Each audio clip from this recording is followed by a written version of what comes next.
Hello and welcome to the Girl Tries Life podcast. My name is Victoria Smith and we are on episode number 31. And guys, I am so pumped for today's episode because we are joined by YouTube fitness instructor Lucy Wyndham-Read. Now, Lucy's on a mission to get the world fit, and with over 13 million views on her 800 plus YouTube workout videos, she's well on her way to achieving that goal. Now, I first heard about Lucy through the popular YouTube vloggers called the Saucony Jolies, and Lucy was training Anna during, I think it was one of her pregnancies, and I was just so impressed with the way that Lucy came across and how she presented herself, the kinds of exercises that she encouraged people to do, and definitely her stance on body positivity. I also tried some of her workout videos myself, and I found that I burned an incredible amount of calories in a very short space of time, and that I really didn't need to be going to the gym all the time, that I could just log on to her YouTube channel and get fit that way. As I explored Lucy's YouTube channel, I found so much interesting information about her. She joined the army when she was 17 years old. She had a very unfortunate loss of her fiance at a young age, but it really has shaped her, and we talk about that in the interview about how she sort of dealt with that loss. We talk about how Lucy grew this business after, over 20 years in the fitness industry, and she touches a little bit on a TEDx talk that she gave, which I include in the show notes.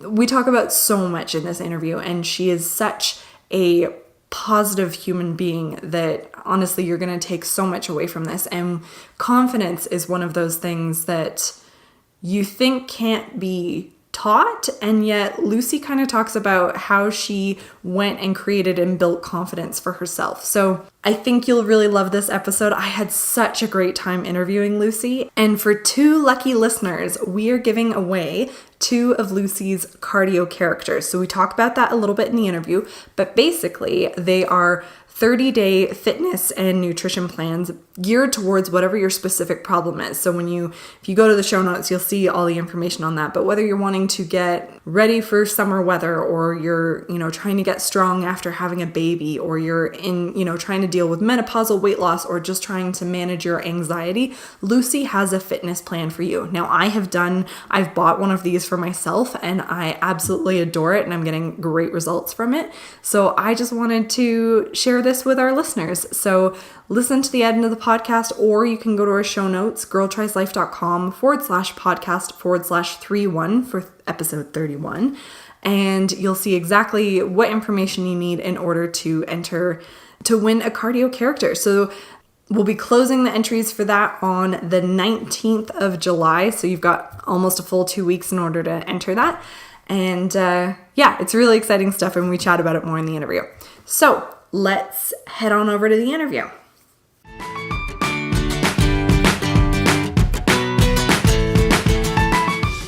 Just a really quick note from today's sponsor. Today's sponsor is actually my Airbnb account. Now, I am a huge fan of Airbnb, both as a user and as a host. David and I have hosted over, 35 different guests, and we've had a blast doing it.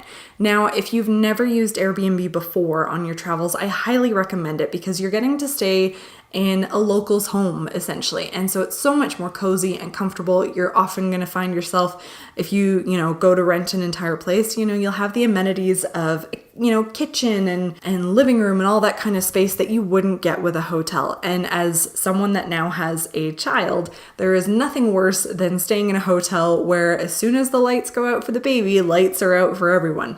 So if you use my Airbnb link, you'll basically get $50 credit towards your first Airbnb trip. So it has to be your first time creating an account, but it'll be $50 towards your trip, which is no small thing in this day and age. So to get that, you would just go to www.airbnb.ca/C for Charlie, /VSmith78. So again, that's www.airbnb.ca/C/VSmith78. So I will include that in our show notes. So I'm a huge Airbnb fan. I highly recommend it, and I really hope that you have a fantastic first experience. So let's head to the interview.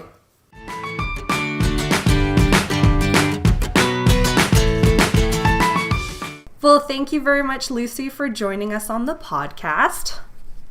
It's exciting. I first came to know you through the Saucony Jolie's YouTube page, actually. And it's funny because I'm not like a regular follower of theirs, but I remember seeing you do workouts with Anna when she was pregnant. And I thought, this is...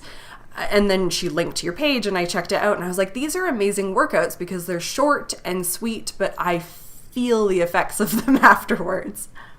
Yeah, I think, it's really funny. People always think that they have to spend like an hour in the gym, they have to use weights, and oh my goodness, there are so many quick, easy ways we can get fit at home. And that's where working out with Anna has been incredible because she's kind of given me that platform to show people. And it's been amazing. And some of the emails I get from women all over the world that have never liked fitness, but now they like it because it's doable and that they can do it at home in their front room, and even as little as 4 minutes they can be absolutely sweating and have done a really good workout. So it's been a nice thing. I've known for hundreds of years how short, quick workouts work, but not many people did, but they are starting to realize that now. Well, and the thing I love about your workouts also is that they're very stackable. Like I find that I tell myself I only have 4 minutes, so I do a 4-minute video and then I'm like, oh, I'm feeling okay. I'll add on another 4 minutes and another 4 minutes, and you end up getting such a great workout in. But that's a really good point, isn't it? Because once we start exercising, then we've generated our energy, our feel-good hormones. We feel as strong as Superwoman. It's just sometimes it's just getting started. And if you think you've got to do like an hour's workout, then you can't get that motivation to get started. Whereas if you think, actually, you know what, it's just 4 minutes, then you can do it. I think that's, as you said, so you're then more likely to add more to it as well. Yeah. So I want to back up a little bit for people that don't know you as well. I was reading in your bio and have a couple interviews with you. So you joined the Army when you were 17 years old. Is that right? Yeah. And the way you described it was that you were looking at it as a way to help build your confidence. Coming from a background of parents who are, a musician and an artist, how did you decide on the Army as a way to build confidence? I think what it was at school, I had no confidence. I was very shy. I was bullied. I didn't do any sports. I suffered with my weight. I was like the real, just like completely not what people would think. People would just always assume I was really sporty at school, whereas I wasn't. I was so shy. And yet deep inside, it's like I knew I wanted to be this really strong, confident woman. And I just kind of thought, you know what, I need to just go and join the Army. Just throwing myself in the deep end is like the only way to do it. And you're right, my parents are not your typical like Army background parents. And when I told them, I remember, I still to this day, it makes me laugh, their faces were like so shocked. But it was really the best thing, because at school I had every single excuse to get out of games. I mean, actually my excuses had to start becoming very creative, because I don't think I ever did sports. It was like, oh, this has happened, that has happened. And I knew in the Army you couldn't get away with that. It wouldn't be a matter of like, oh, excuse me, Sergeant, I can't do sports today because I got period cramps or something like that. It just wouldn't have washed. And it's like a little bit, when we're pushed is when we grow. When we're challenged is when we grow. And I obviously had a wise head on young shoulders at that age to think to go and do that, but it was definitely the best thing. And it was kind of like, it was the most extreme regime to think of joining, but I just thought, you know what, that's going to test me, and I'm up for it. And so that's what I did. And I imagine, correct me if I'm wrong, but in high school, or I guess you guys call it secondary school, there's all these sort of cliques, and you're going through such rough times with friends or bullying or that kind of thing. But I imagine in the Army, there's that spirit of teamwork and we're all in it together. Or do you still struggle with personalities wherever you go, kind of thing? No, it's actually very different. And you do have like your teamwork, but for me it was actually quite hard, because there were less women in the Army. So I did still suffer bullying in the Army, but not as much. And it was only a very few people. The rest were, it was So it was quite different, and there was definitely that camaraderie, like, you know, especially if you're out on exercise during training, everyone is like, come on, let's do it, let's push it to the end. So there was that aspect which was incredible, but still, you know, there was the other side of men not liking women being in the army, so that was quite tough having to deal with that as well. And so what would you say to women who are considering going into the army today?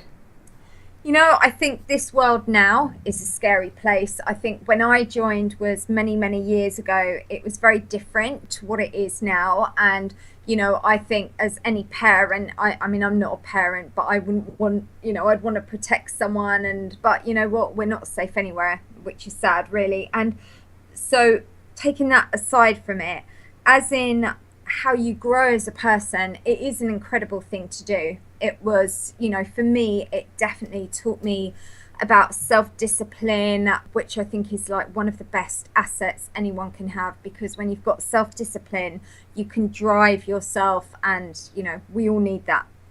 Yeah, I would say especially, and I'm technically still considered in the millennial generation, and there is that lack of, I mean, I hate to stereotype, but there does seem to be a lack of work ethic, and so I can imagine in the army that just instills that discipline and that work ethic in you.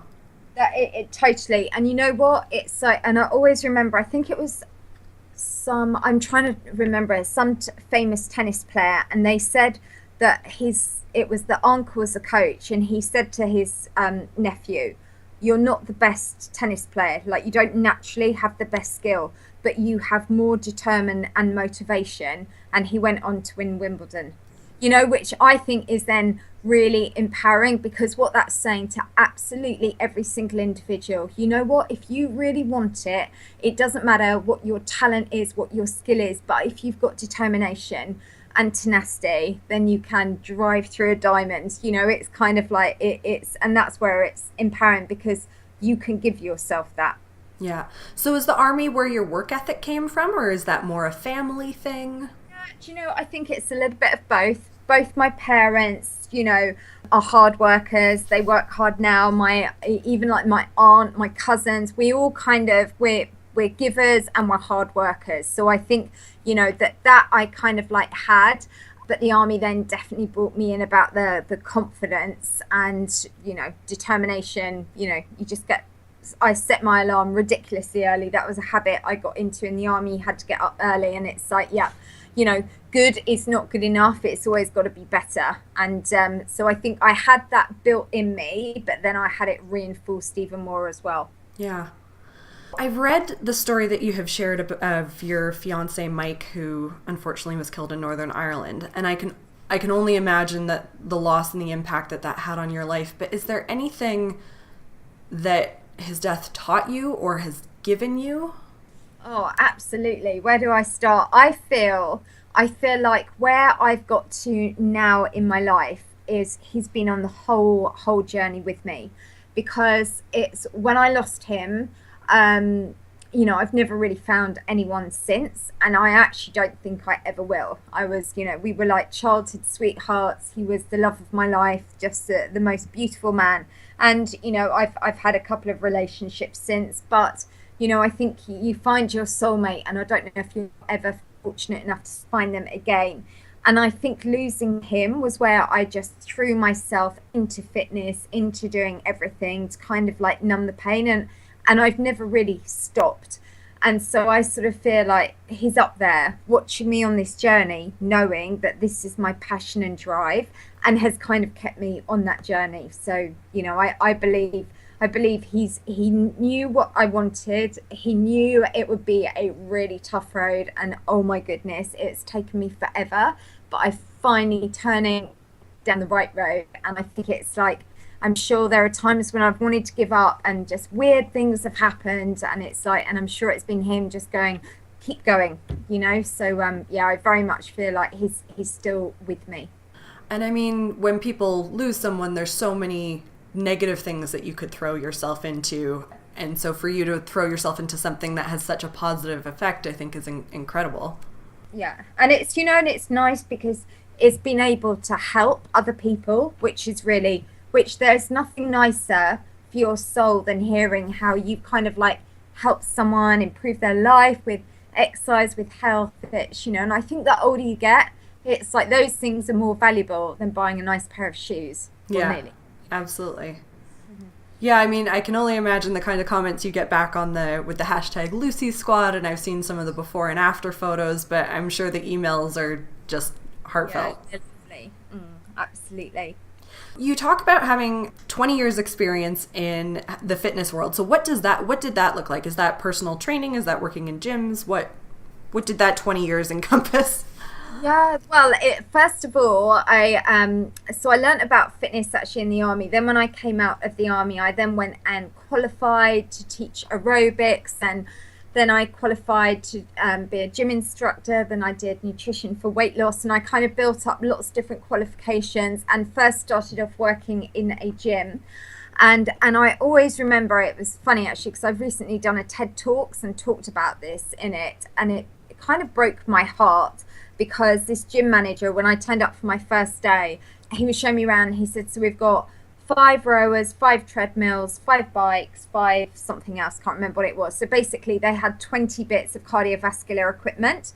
And then I said to him, and how many members have you got? And he said, well, we've got 1,600 members. And I said, well, what happens if all 1,600 turn up and you've only got 20 bits of equipment?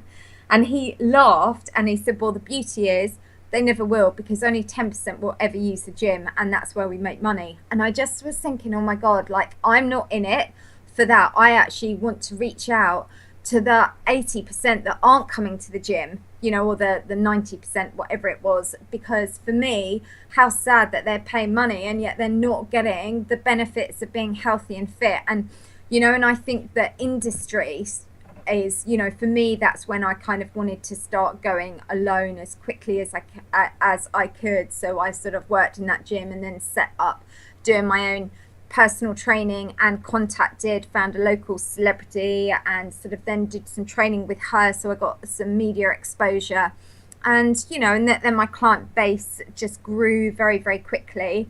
And I got approached by a TV company to do some stuff about fitness in the media. And it sort of then just, I was then always self-employed from that day on. And it's like, it wasn't good enough just doing TV. Then I needed to write a book. And then it wasn't good enough just doing one book. I needed to do several. And, but that's me. I like to have that drive and always sort of think of the bigger picture. And obviously then with YouTube was just incredible, because now I can offer fitness for free to everyone worldwide. Well, and so I imagine a lot of people would struggle with the decision to do YouTube videos, because you're basically giving away your product for free, and you've done almost 800 videos. So how did that decision come about? Were you worried that it would adversely affect your income? Well, you know what? I've never chased money. I just chase success, and I chase for being the best at what I do. And so, there are a lot of people that would say, well, you're crazy doing all that. But then I've kind of built up the most incredible community, and my subscribers are going up. And, as a result of that, people actually then realize my training works. So it's, a lot of people wouldn't do it because, I work really hard on doing the editing, everything. So a lot of people say, well, you're crazy picking that video up for free. But, for me then, I also have ebooks, and I've sold phenomenal amounts, because people then, they like me, they like the workouts, they know they can trust me, then they're more likely to go and invest a little bit of money in buying a product. So, it's like, I will always give the workouts for free, because I want to make it accessible to absolutely everyone. So, that's my logic. So business wise, people might go, well, you don't make money doing it like that. But for me, I'm creating awareness, and I'm offering something that is helping hundreds and hundreds and literally hundreds of thousands of people worldwide. So, that's a pretty nice thing to enjoy every day, knowing I'm making a difference. Yeah. And so when did you start doing the YouTube videos? Well, I think I set my YouTube channel up in 2012, but I was kind of so new to it, and I sort of put up videos, but nothing like I do now. I've had to just learn along the way, and it's really funny. It was actually as a result of having my YouTube channel is how Anna Saccone Jolie actually found me, which is irony. Like, they're the biggest YouTubers. Yeah. She actually then found me through YouTube. So that was really funny, and that's where I kind of say it's like, you know, my path. It's like as if it's all set out, and I've got Mike up there going, just keep going, because he can see what's going to happen ahead and know that people's paths will cross. And yeah, so. And then really it was last year, I think it was April last year, I decided that I was going to really just start putting up daily workout videos. And that's when my channel then really grew quickly as well. So, yeah. So I know for the online stuff, like I have a blog and a podcast, and there's so much that goes on behind the scenes that people aren't aware of. And, it's the same for YouTube videos. So how many people does it take to make your videos happen? Or is it all you?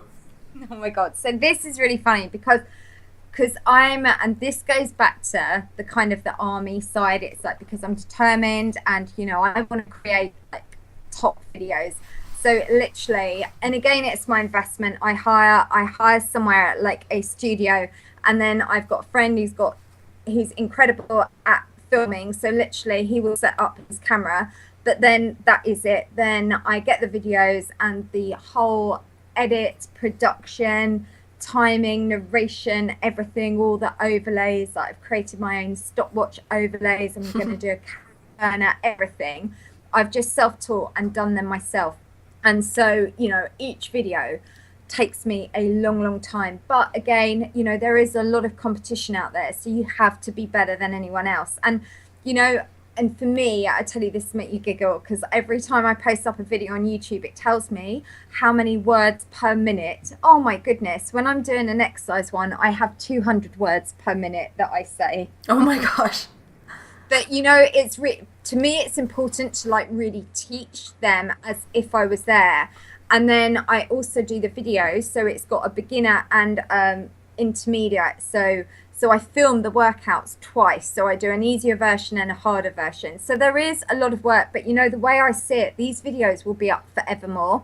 So it's kind of like they're evergreen videos. So it's content, like you will know this from what you do. Content is key. And if you put out really good content, people will find you. And, it's kind of, it definitely makes it worthwhile in the long run. Well, and it's interesting that you're talking about the narration being key and giving those directions, because I was just doing one of your workouts the other day, and just this tiny adjustment that you had talked about, flexing your foot instead of pointing it. And all of a sudden I was like, oh yeah, I feel that. Yep. No, yep. But it's so, the body, we've got over 650 muscles. You do something slightly out of alignment, you work a completely different area. And it's, so that's where, for me, and also the other thing, the internet is awash with these kind of people, perhaps like some young pretty girl, but she knows nothing about fitness and is then all of a sudden doing fitness videos and ebooks, and you just kind of think it's like, you have to be so careful. Like with everything, it's so important to do it right. And that's where I really emphasize about giving clear instructions and educating my viewers as well, so they're learning about their body and doing the motivation, and because that way you can make the exercises really safe as well. Yeah.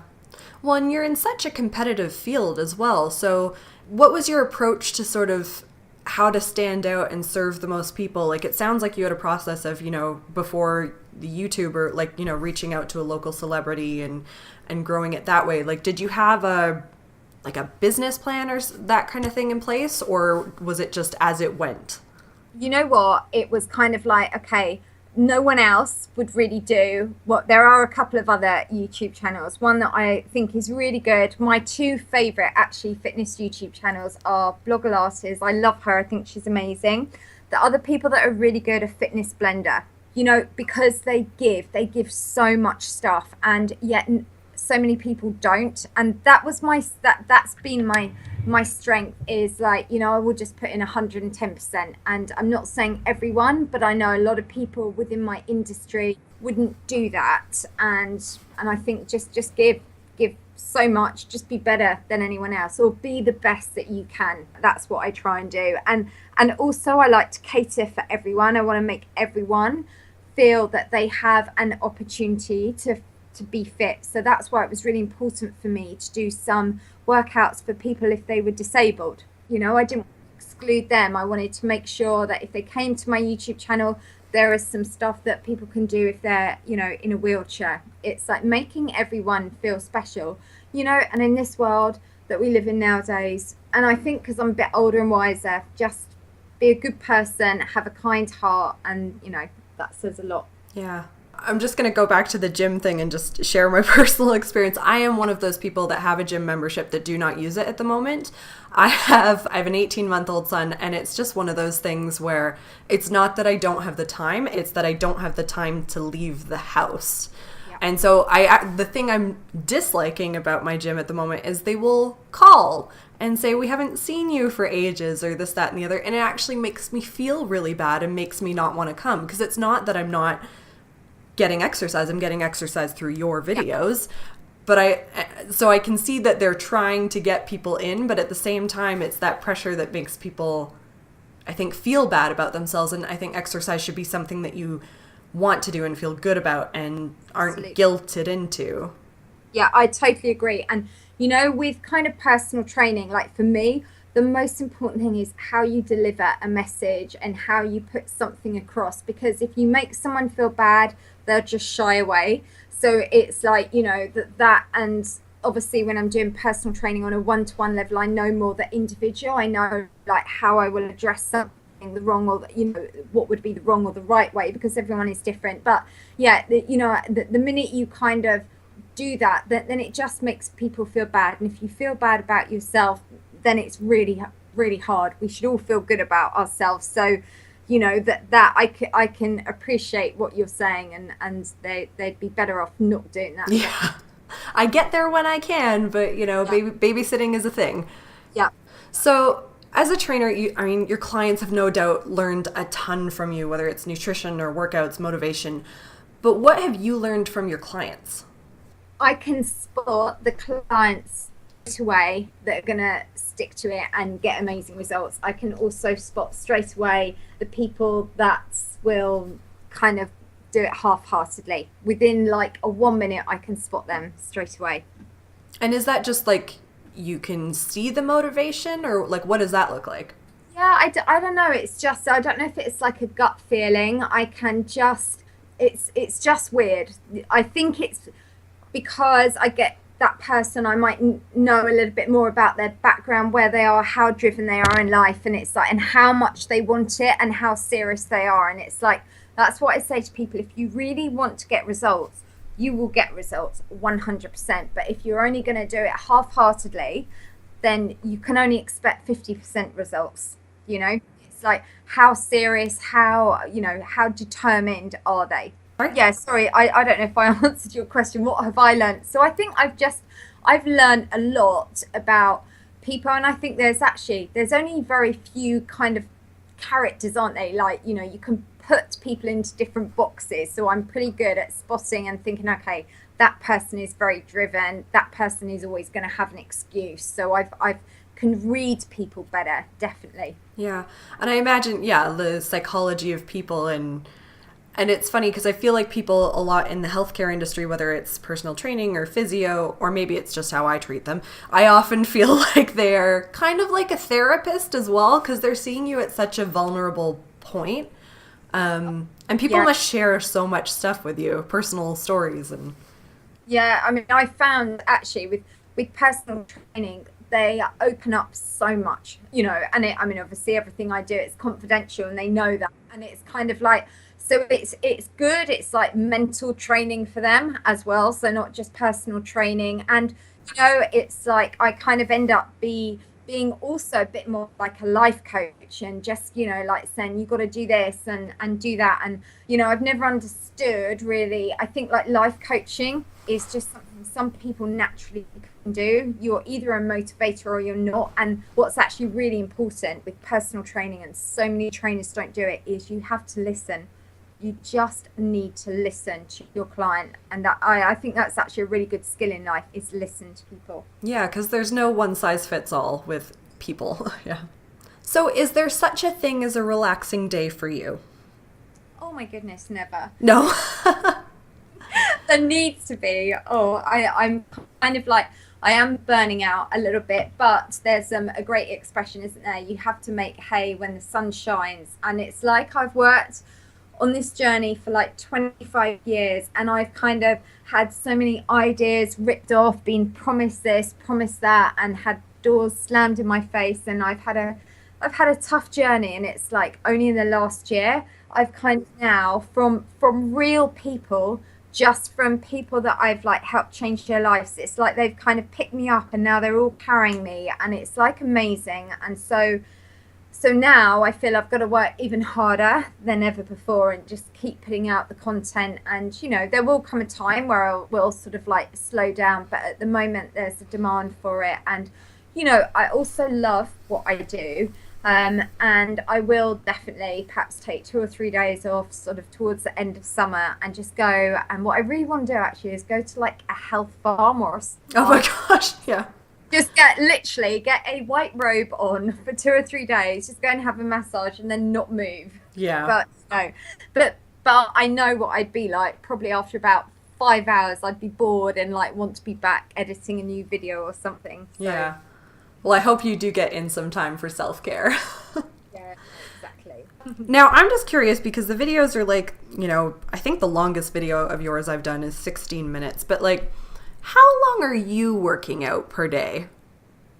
Well, you know what? That's the funny thing. It's kind of like, so I have so many like online clients now, and I still have one-to-one personal training sessions where I drive out to a client, but less than I used to. But every time I edit a video, I do the workout 2 or 3 times to like check the edit, and then I like do it kind of, also I'll do it so I can't see the video, I can just hear the voice, so then I'm checking that I'm giving clear enough instructions. So actually, you know, I might do a good 30 minutes worth of training where I've done like 3 or 4 of my videos if I've worked on those during the day. But I'd never go to a gym, and I never do long workouts. I'm like, you know, I like these total body compound moves, working lots of muscle groups all at once. So yeah, probably like, and it's hip training, which I love as well. And I have to say, I'm a huge, maybe it's just the videos that I've done, I haven't noticed them yet, but I haven't seen a push-up yet. And I am so pumped about that because I despise push-ups. Yeah, no, I think there's probably, I think I've used 2 in my life and that's it. Yeah, no, I'm not good with them, but you know, and it's like, and also I never use any weights, and I get lots of questions, you know, why didn't none of my exercises use like dumbbells or, you know, weights on bars? But I always say, you know, for me, there's nothing wrong if people want to use weights, but personally, I know that your own body weight is enough resistance to create sculpt and tone without bulking up, and still to get all the benefits of doing strength training. Because like, as I always say to people, think how heavy your arms are when you've got them out to the side and you're doing like 100 little tiny arm circles. You don't need a weight on top of that. No, I have felt that pain. Sorry, not pain. Flex. Yeah. Yeah, and it's, you know, and it's interesting because, you know, so no one actually, even men, if they want to do like really build up, there's so many ways you can do it without weights. But, you know, I will never knock anyone for doing it because it's all, you know, personal preference. But that's why on my channel, and I'm very much about wanting to, again, stay feminine. And some people might go, well, you can lift weights and still be feminine. Actually, I know that I can't, because when I was in the army, we had to train in the gym, and I did have to lift a few weights, and I did see my body shape change, and I didn't like it. I looked too strong, too muscular. Yeah. That's then when I came out, it was like, well, I still want to stay fit, but I don't want to have those kind of like look bulky. So that's why I never use weights. Yeah. So I want to switch gears a little bit. You've got these, I think it's now 13 cardio characters on your website. I'm hoping you can tell us a bit about them and how you came up with the concept for them. Yeah, oh my goodness. First of all, I love them and I'm so excited. And do you know what's been great about this is I came up with the concept, and then I've been able to kind of like execute and put the whole thing together without anyone else. So they're my complete design, production, absolutely everything. And also what I love is I'm kind of, no one else has done it. It's a very, very new concept. And to me, as a personal trainer, what my job is to solve a problem for that client. It's not just about getting them toned arms. It's like perhaps they're saying, but I don't have time. I've got a busy life. How can I do this? So it's coming up with a solution. And then I just thought, you know what, it would be really good to like do it in a story, like tell a story. So for example, I've got one of them, I think she's Emma, is going to get married. She's going off to Italy to get married. So she wants to really tone her arms. She wants to like lose a few inches from her waist. So I kind of create that fun character that someone can look at and think, yep, that's what I want to do. I want to lose a bit of weight and tone up my arms. And then you literally follow their journey for 4 weeks and you hear about their progression and then their plan. And what I've done is I've selected the appropriate video from my YouTube channel. So you can then, on that plan, you then click on it and it takes it straight through to that YouTube video. And, for me, what's really important is you have to take someone's hand and hold it throughout a journey and an experience, because otherwise people get a little bit lost. And that's where these cardio characters, you go on that journey with them. And it just makes it a little bit softer and approachable and a little bit fun. And it's a bit different. And, they've got over, I think, 12 different workout videos in a 4-week plan. And I cannot tell you how many I've sold. Oh, my goodness. Yeah. They have gone crazy. And hence why there are more characters coming. And it's just, it's been, I think it's, because it's a cross between a book, a story, a fitness DVD, and an online trainer that is just kind of like all in one. And of course, the thing is, it doesn't get boring because every day you have a completely different workout video. And of course, the results people have got have been amazing as well. And they've enjoyed it. So, they were so much fun to do. Yeah. And I'm going to so many more. And it was like, I've also just recently done one for like a flight attendant. So if someone's like traveling a lot, how they can get fit in a hotel. There's the busy mom, the bride to be, and the one that I love the most is Sally, who's got her golden wedding or ruby wedding anniversary coming up. And my point there is, whatever age, we can all be fit. She's turned 70 and she wants some light exercises to do. And that's where it's just opening the door to everyone and just really coming up with a fun solution that they can kind of go on that journey with. Yeah. Okay, so I have 3 new characters for you that are maybe in the works, but these are what I want to see. Okay, all right. So I struggle with a bad back, so I'll do really well at working out for a while, but because I do ab work and maybe not as much, and I know a lot of people with bad back. So is there exercises specifically we can do to strengthen the core all the way around? I would love to see that. That's a really good one, actually. Well, because I just fall off the wagon with the exercise when my back goes out, and then I don't want to do that again. I know you've got these videos on your channel, but in terms of like, I'm hoping to have another baby soon. So what can be my fitness plan for each trimester? I'd love to see a package for that. Yeah. And I know you have the postnatal one, but also like, are there workouts I could do with the baby and the baby Bjorn? So those are the 3 I would like to see. Yeah, they're really good, actually. Really good ideas. Definitely. So they might be. What you've just made me stop going on that 3-day spa break now. No. You should still get your break. Do it after the summer. I'm not in a rush.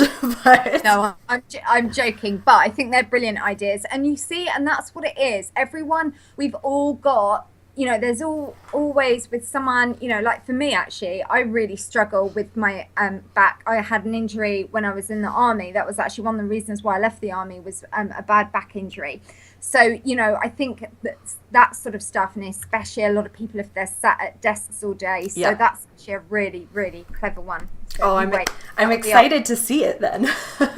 And of course, she's going to have to be called Victoria, isn't she? That's so exciting. Oh my gosh, you've just made my day.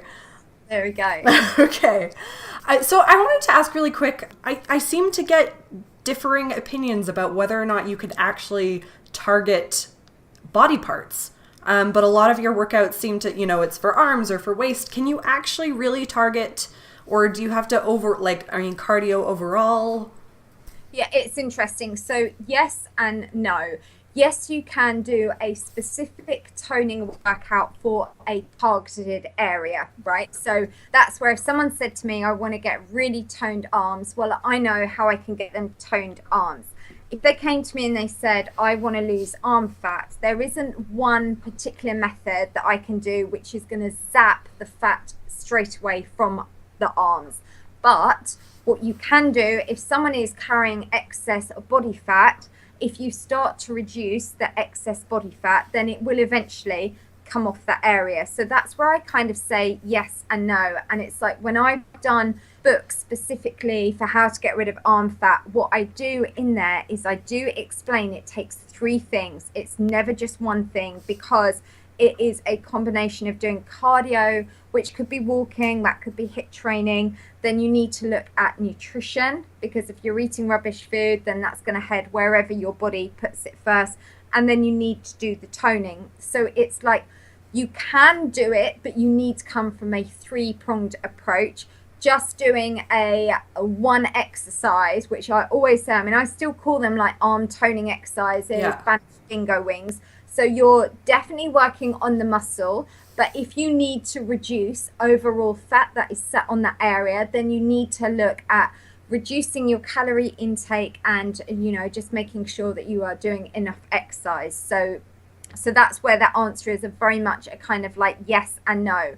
So again, you can reduce belly fat, but it's not just going to be by doing a single sit-up. Sure, that'll tone the muscles, but it's never going to get rid of the fat on top of the belly. That has to come from doing certain cardio workouts, and it has to come from a healthy, clean eating nutrition plan as well. Yeah, that makes a lot more sense. Yeah. So do you have a message for sort of the millions of women that struggle to love their bodies? So they might work out, they might be doing the best that they can, but maybe they still look in the mirror and don't feel good about themselves. What do you say to those women? Okay, I'm so passionate about this, right? There was a fantastic thing with someone, I think she's called Kim, that has a rather big bottom. Is it someone like that? Anyway. Now, so we always see this and it looking airbrushed and looking incredible. And then not so long ago, the paparazzi, there were pictures of her where it is a little bit more dimply and a bit more real. Mm-hmm. And I think what women need to do is realize what we see out there in the media is so false. But the problem is we still compare ourselves to that. And that's what I just think is so hard. Like I love social media. It's kind of changed my world, my business. But, you just have to look at some of these people and think, oh my goodness, that the fact is, it's like we have to realize being perfect is next to what is perfect, first of all? Like to me, perfect is actually, it's about how kind someone is. Sure, we want to look good. Absolutely. I'm not going to deny that. But the thing is, what we have to do is perhaps focus not just on how we look, but, like how fit are we? How motivated are we? How, it's that whole thing. And I think, now it's got to be less on what size you are, but just more on like, how fit are you? Mm-hmm. And not trying to change and all look the same, and actually like embracing who we are. Like I'm 5'2" and 3/4 and a bit. I'm 5'2". Basically, you're really trying to be 5'3". I can hear that. Yeah, I am. I'm on my tiptoes saying it, but that. So I am never going to be 6 foot. I am never going to have golden skin because I'm as pale as you like, and so I live in fake tan. So I love white clothes, but everything is always ruined within a second.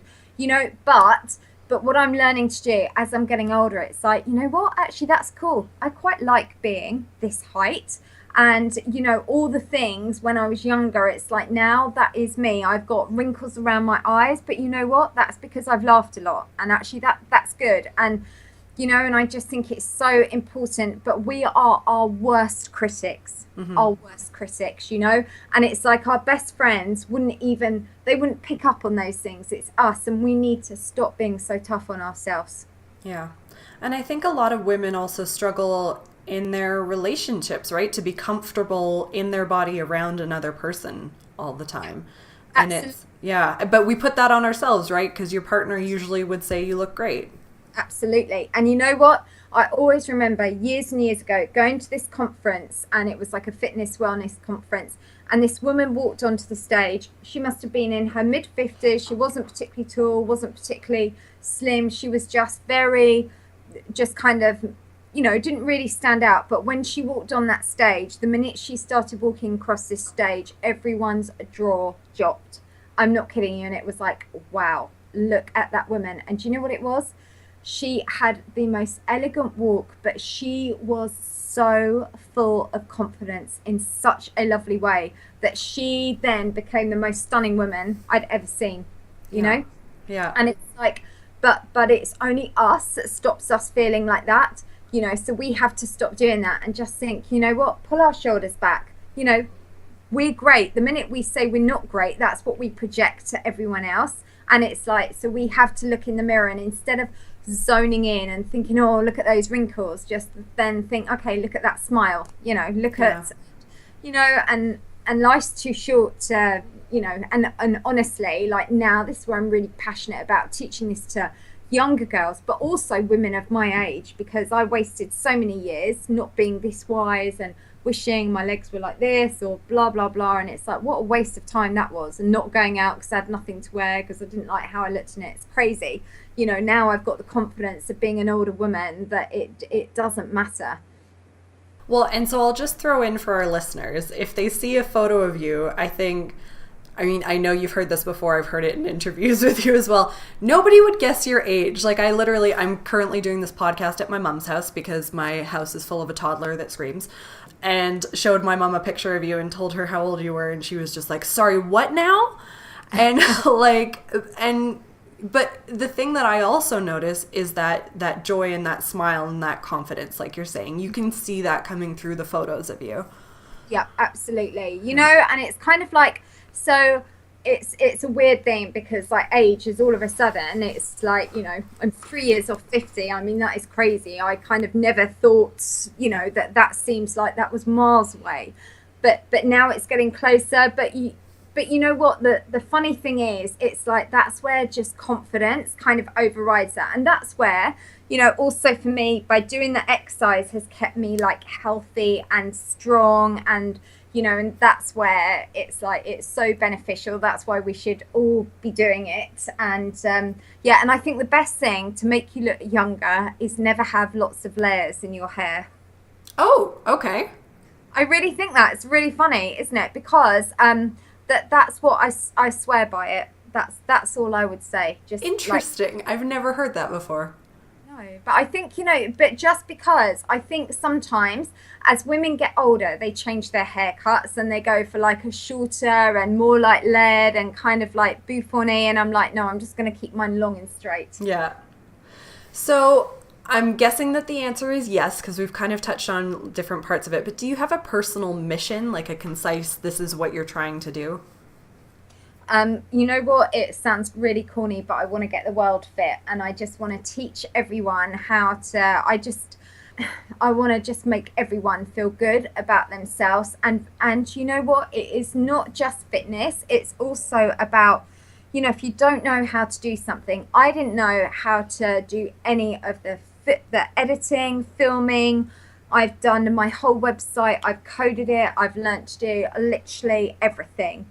And people are like, oh, I don't know how you do that. And it's like, well, I didn't know. I literally, for 3 years, gave up everything I'd got, sold everything. I lived in the most horrible little bedsit. I sacrificed everything. And I just thought, because I'd been so ripped off by everyone else, it's like, right, I'm going to learn. And literally, that is all I did. For 3 years, I wrote my first 3 ebooks, and I learned to build a website, to build everything so I could do it myself. So I'm really passionate also about telling everyone that knowledge is power. If you don't know, then learn, because once you've learned to do something and you can do it yourself, then you're unstoppable.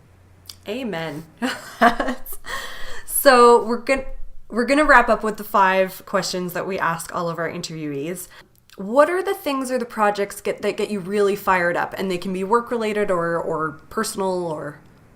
You know what? I think just something that's like a new concept, a new idea for me is that's what excites me when no one's done it, or it seems like a bit of a how can I do this? That's what really excites me. It's like, okay, there must be a way. And that was a bit like with the cardio character. It's like, how can I create something that's new, that's different? And once I'd had the idea of one, then one wasn't good enough. I needed more. So that really excites me, a challenge and a kind of how to build something from nothing. Yeah.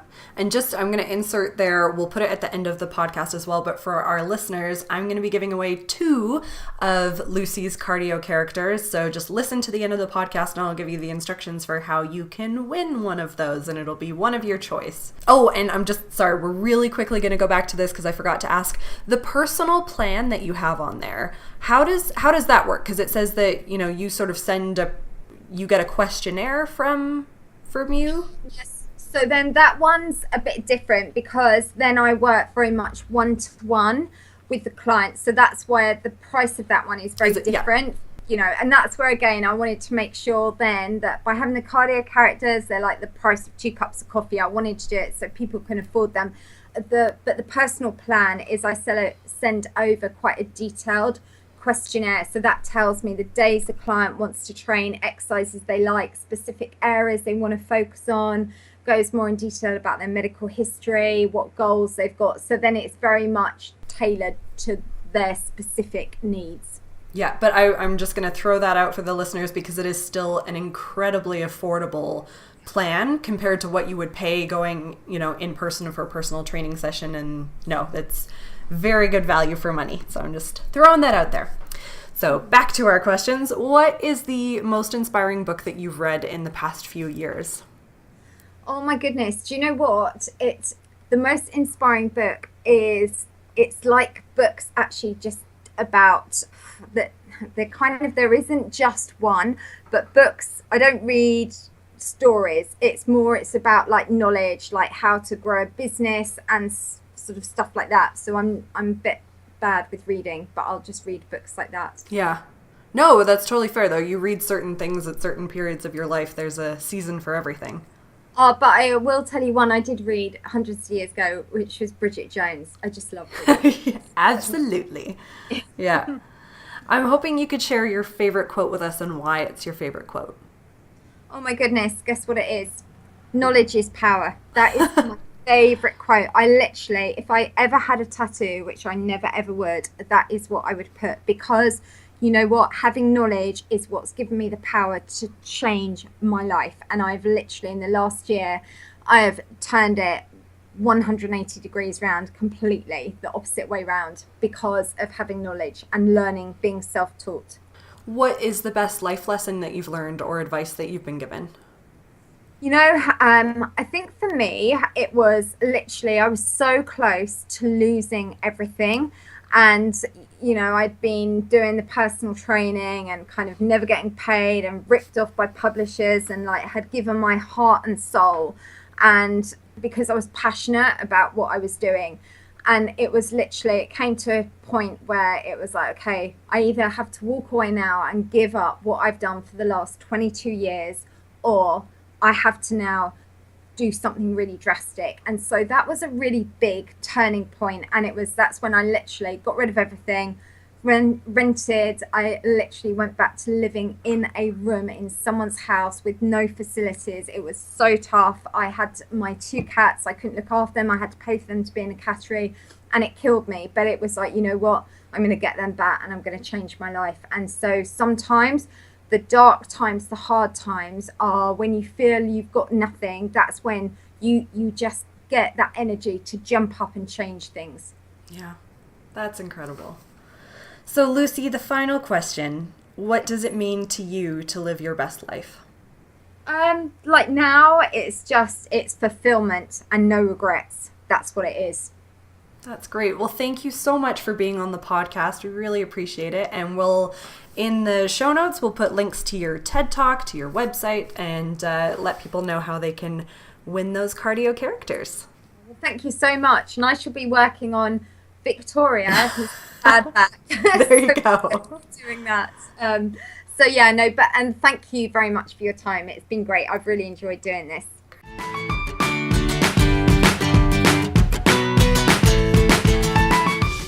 Do you love Lucy as much as I love Lucy? Because, oh my gosh, I just realized what that sounded like. I love Lucy. Yeah, I'm sure that's not the first time she's heard that. Anyways, massive digression. I had such a blast interviewing Lucy. I learned so much, and I really came away with the persistence that she puts towards her projects and how she doesn't give up.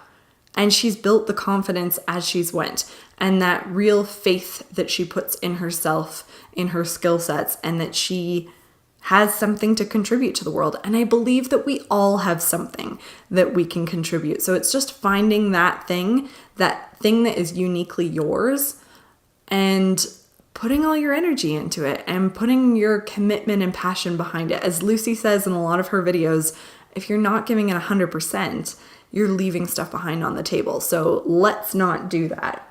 In the show notes, I've included Lucy's TEDx talk, which I highly recommend you check out, and sort of links that we discussed, as well as exactly how you can enter to win her cardio characters. So again, I'm giving away 2 cardio characters. So 2 lucky listeners will receive one of these, and it'll be of their choosing. And that will be running until July 19th. So I really hope you take part in it. It's a really great opportunity to participate in.